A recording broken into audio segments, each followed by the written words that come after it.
Hello students, welcome to Magnet Brains. My name is Abhishek Pandey, your teacher for current events.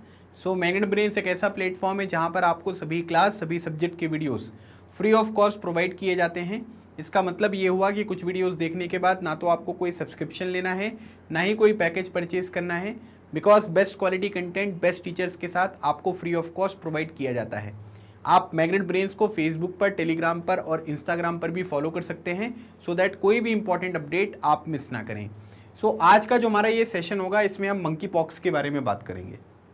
Monkey pox जो एक disease है, ठीक है, जो अभी लेटेस्ट में यहाँ पर न्यूज़ में देखने को मिली है ना। तो ये मंकी पॉक्स होता क्या है इसके बारे में जानेंगे और इससे रिलेटेड जो भी आपके एग्जामिनेशन में क्वेश्चन बन सकते हैं, है ना, और जो भी अवेयरनेस हमें होनी चाहिए, जो जनरल अवेयरनेस हमको पता होनी चाहिए इसके बारे में, वो सब चीज़ें मैं आपके साथ डिस्कस करूंगा। और काफ़ी इंटरेस्टिंग यहाँ पर ये सेशन होने वाला है ना। इस बीमारी के बारे में आपको काफ़ी सारी चीज़ें सीखने को मिलेगी और इस तरीके के अलग अलग जो आपके चीज़ें हैं, जो सिम्टम्स होते हैं, वो आपको यहाँ पर आपके शरीर में देखने को मिलते हैं। ठीक है, तो सबसे पहले हम यहाँ पर ये जानते हैं कि ये न्यूज़ में क्यों है।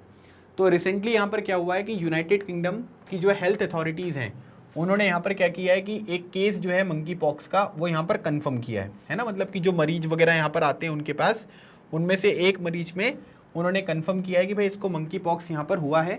और याद रखना है कि ये वायरल इन्फेक्शन है ना, मतलब कि ये वायरस से यहाँ पर होता है। एक क्वेश्चन आपके एग्जामिनेशन के लिए ये डायरेक्टली यहाँ पर बन जाएगा, ठीक है, कि मंकी पॉक्स जो है वो किससे होता है।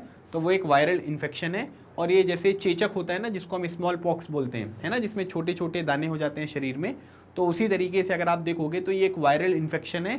जैसे यहाँ पर क्या होता है कि स्मॉल पॉक्स होता है, उसी तरीके से आपको देखने को मिलेगा। In an individual who recently travel to the country from Nigeria, है ना। मतलब अभी यहाँ पर क्या है कि आप ये कह सकते हैं कि अभी वो जो जिस पर्सन के अंदर ये यहाँ पर बीमारी देखने को मिली है वो नाइजीरिया गया था। नाइजीरिया की राजधानी अबूजा है ना, अफ्रीका की एक कंट्री है। और वहाँ से वापस आने के बाद इस तरीके की जो प्रॉब्लम है उसको यहाँ पर ये फेस करने को देखने को मिली है। ठीक है, मंकी पॉक्स जो है एक वायरल जूनोसिस है। जूनोसिस मतलब यहाँ पर क्या होता है कि वो पर्टिकुलर डिसीज जो जानवरों से मनुष्यों में यहाँ पर ट्रांसफ़र होती है ना। मतलब कि एनिमल से लेकर अगर हम देखेंगे तो एनिमल से जो यहाँ पर क्या होता है कि ह्यूमंस में ट्रांसफ़र होता है, ठीक है, उसको हम जूनोसिस डिसीज़ यहाँ पर कहते हैं। तो मंकी पॉक्स भी ऐसे ही है, विद सिम्टम्स सिमिलर टू दो seen in the past in the small pox patient although it is clinically less severe. ठीक है, मतलब आप ये कह सकते हैं कि सिंपल सी बात यहाँ पर यह है कि स्मॉल पॉक्स के जो यहाँ पर सिम्टम्स होते थे वैसे यहाँ पर होते थे, लेकिन आप ये कह सकते हैं कि ये बहुत ज़्यादा सीवियर आपको देखने को नहीं मिलता है। अब यहाँ पर एक बात ये ध्यान रखिएगा कि ये कौन से पर्टिकुलर जो वायरस की फैमिली है उससे बिलोंग करता है ना। तो इसका जो जीनस है ना वो याद रखिएगा, ये है ऑर्थोपॉक्स वायरस। ठीक है, ये बहुत इंपॉर्टेंट है, एक ये क्वेश्चन यहाँ पर बनेगा।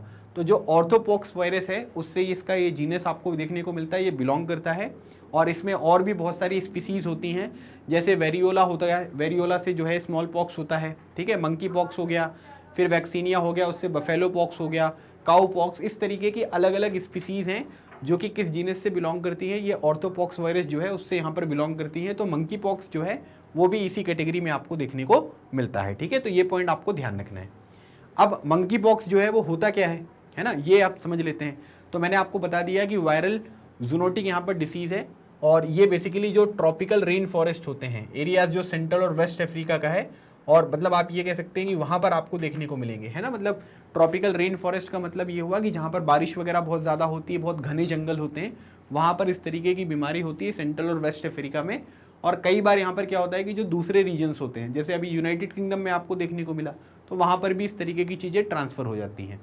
अच्छा, मंकी पॉक्स जो वायरस है ना, इन्फेक्शन, वो डिटेक्ट किस में किया गया, जैसे जो गिलहरी होती हैं, है ना, फिर उसके बाद रैट वगैरह जो होते हैं, तो बहुत सारे जो दूसरे आपके मंकी वगैरह के स्पीसीज़ होते हैं, वानर वगैरह होते हैं, उसमें इस तरीके की प्रॉब्लम देखी गई।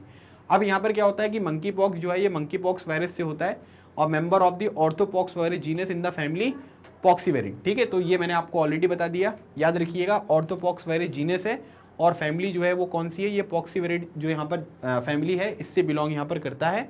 और मंकी पॉक्स वायरस से ही ये पर्टिकुलर वायरस आपको देखने को मिल रहा है। अब इसका बैकग्राउंड हम देखते हैं।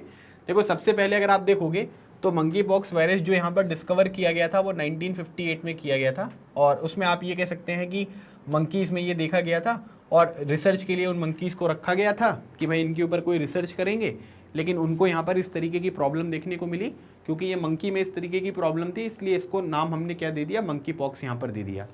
अब इसमें अगर आप देखोगे तो इसमें वही होता है कि फीवर होगा, ठीक है, आपको थकान वगैरह देखने को मिलेगी, और जो आपकी लिम्फ नोड यहाँ पर होती है ना, मतलब आप ये कह सकते हैं कि गठान जैसी यहाँ पर जो है वो आपको देखने को मिलती है, ठीक है, इसमें ये डिफरेंस है। It causes the lymph node to swell, ठीक है, which smallpox does not, ठीक है। तो बस बेसिक सा डिफरेंस यही आपको ध्यान रखना है कि जो इसमें लिम्फ आपकी नोड्स होती है ना, उनमें स्वेलिंग होती है, जबकि स्मॉल पॉक्स में क्या होता है कि इसमें यहाँ पर लिम्फ नोड्स जो हैं उनमें यहाँ पर स्वेलिंग नहीं होती है। तो दिस इज द डिफरेंस, और इसी से क्या कर सकते हो कि आप चीज़ों को डिफ्रेंशिएट यहाँ पर कर सकते हो कि स्मॉल पॉक्स है, या फिर आप ये कह सकते हैं कि जो मंकी पॉक्स है वो आपको देखने को मिल रहा है, ठीक है।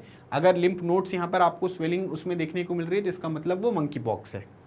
ट्रांसमिशन अगर आप देखोगे तो यहाँ पर क्या होता है कि वाइल्ड एनिमल्स से जो है वो होता है, लेकिन ह्यूमन टू ह्यूमन जो ट्रांसमिशन है वो भी यहाँ पर हो सकता है, ठीक है। वैसे तो जो जानवर हो गए, रोडेंट्स वगैरह, गिलहरी वगैरह, कोई चीज़ खाई आपने, खा ली तो ट्रांसफ़र यहाँ पर हो जाएगा, लेकिन ह्यूमन टू ह्यूमन ट्रांसफ़र भी जो है वो आपको यहाँ पर देखने को मिलता है। इस चीज़ की भी यहाँ पर पॉसिबिलिटी जो है वो देखने को मिल रही है, ठीक है। तो ये पॉइंट भी आपको ध्यान रखना है।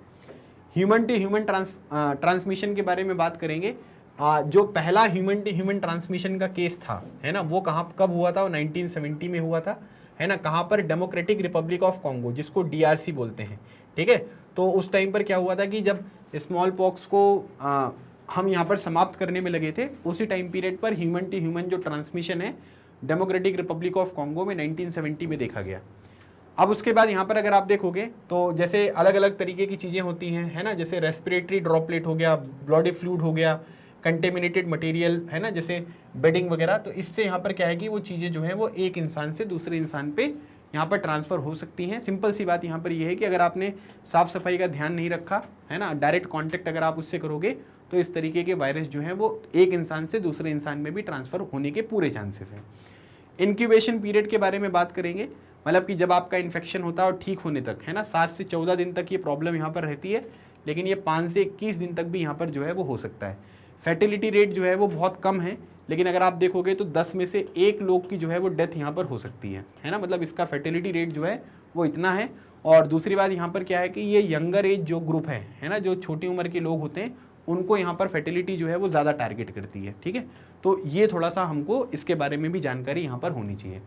ट्रीटमेंट में अगर हम बात करेंगे, the clinical presentation of monkeypox resemble that of smallpox, है ना, related orthopox virus infection which was declared eradicated worldwide in 1980, ठीक है। अब एक क्वेश्चन यहाँ पर ये बन गया कि क्या भारत में स्मॉल पॉक्स जो है वो इरेडिकेट कर दिया गया है? बिल्कुल इरेडिकेट कर दिया गया है ना, मतलब कि चेचक जो है ना, उसको समाप्त कर दिया गया है। और कब समाप्त किया गया था? 1980 में पूरी दुनिया में स्मॉल पॉक्स जो है उसको इरेडिकेट कर दिया। इस तरीके की डिक्लेरेशन जो है वो यहाँ पर बता दी गई।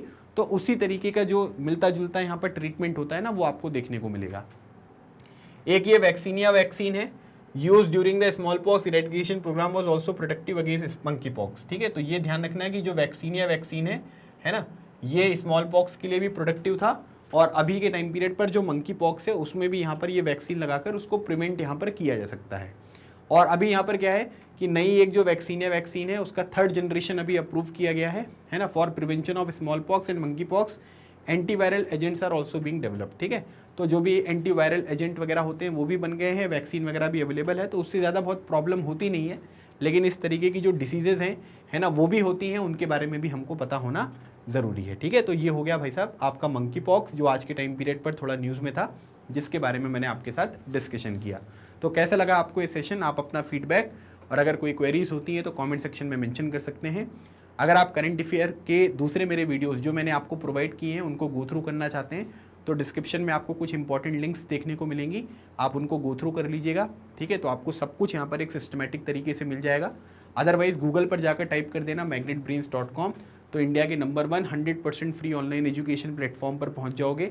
अलग अलग टैब्स हैं, है ना, स्कूल एजुकेशन की भी टैब्स हैं, कॉम्पिटिटिव एग्जामिनेशन के भी टैब्स हैं, जो भी आप पढ़ना चाहते हैं उसको ओपन कर लीजिए और आपको अलग अलग वीडियोस देखने को मिलेंगे। अब जैसे करंट अफेयर के वीडियो देखना चाहते हो तो CBSE इंग्लिश मीडियम में गए, यहाँ पर एक्स्ट्रा लर्निंग में गए, और उसके बाद आपको ये पहला फोल्डर जो है current ongoing events of importance, ठीक है, ये देखने को मिलेगा। इसको आप ओपन कर लो। ओपन करने के बाद, है ना, यहाँ पर आपको प्लेलिस्ट मिल जाएगी। इस प्लेलिस्ट के माध्यम से जो है वो आप चीज़ों को प्रिपेयर कर सकते हो, ठीक है। जैसे ये अटल टनल के ऊपर एक वीडियो मैंने पढ़ाया हुआ है ना, तो काफ़ी सारे वीडियोस अवेलेबल हैं। बाकी मैग्नेट ब्रेन्स पर केजी से लेकर 12 तक की जो भी क्लासेस होती हैं वो 100% फ्री होती हैं। कोई आपको यहाँ पर फीस नहीं पे करना है, कोई सब्सक्रिप्शन नहीं लेना है, घर बैठे मुफ्त में आप सारी क्लासेस यहाँ पर एक्सेस कर सकते हो। अगर आपको सेशन अच्छा लगा है तो सेशन को लाइक करें, चैनल को सब्सक्राइब करें और अपने दूसरे दोस्तों के साथ अलग अलग ग्रुप्स में इस वीडियो को शेयर करो ताकि ज़्यादा से ज़्यादा लोग इस तरीके के इंपॉर्टेंट जो टॉपिक्स हैं उनके बारे में जान सकें। अगले सेशन में एक नए टॉपिक के साथ मैं आपसे मिलूंगा। तब तक keep smiling and keep preparing. लगे रहो, एग्जाम क्लियर करो। Thank you so much. जय हिंद।